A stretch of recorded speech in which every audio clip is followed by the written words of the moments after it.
It's been more than 50 years since I last wore a pair of ballet shoes like these. My God, ballet is such a beautiful dance art form, and I really enjoyed it when I was a little girl.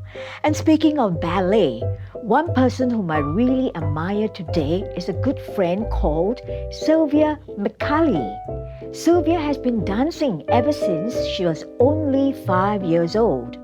She started her ballet dancing actually at the Royal Ballet School.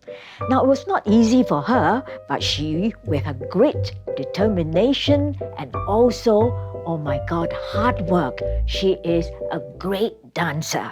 I'm now standing right in front of Sylvia McCully's School of Dancing.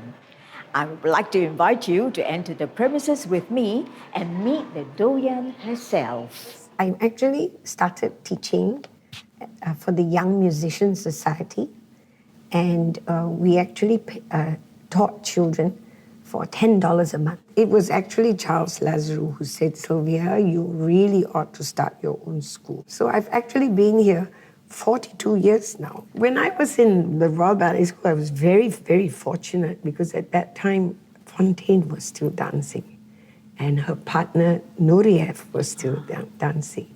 So they were, I really worshipped them. I loved watching them.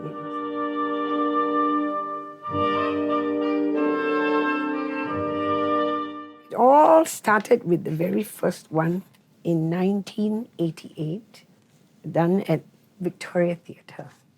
And all the ballets, all the concerts we've done, an evening with Tchaikovsky, we've always done these concerts for charity. This one, Swing It for the Saints, was for St. Andrew's Village. And this was when they put the JC together with the primary and secondary school.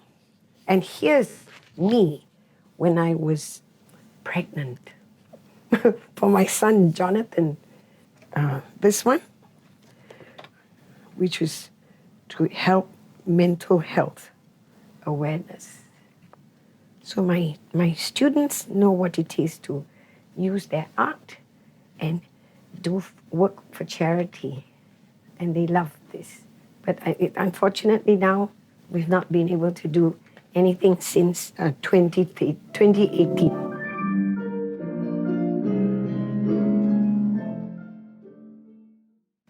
Well, since COVID started, a lot of things have changed. First of all, we have to teach the children with masks on all the time. And the classes cannot be more than 10 in a class, which means my timetable becomes even longer. Some schools have actually teach their children via Zoom, which I don't really like to do. I still prefer the contact with the children. And I've heard some very funny stories where the child has disappeared off screen and the teacher is waiting for her to come back, How do you teach like that? I couldn't do that.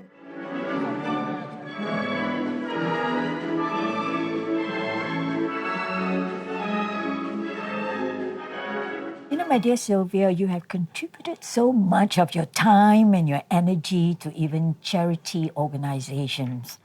What are your plans actually for the next 10 years? I want to continue, doing concerts like this for charity because I feel that my students, they need to have the opportunity to perform. If we're just doing class and taking exams, it doesn't give us much excitement, Well, thank you very much, Sylvia. It was a pleasure talking to you.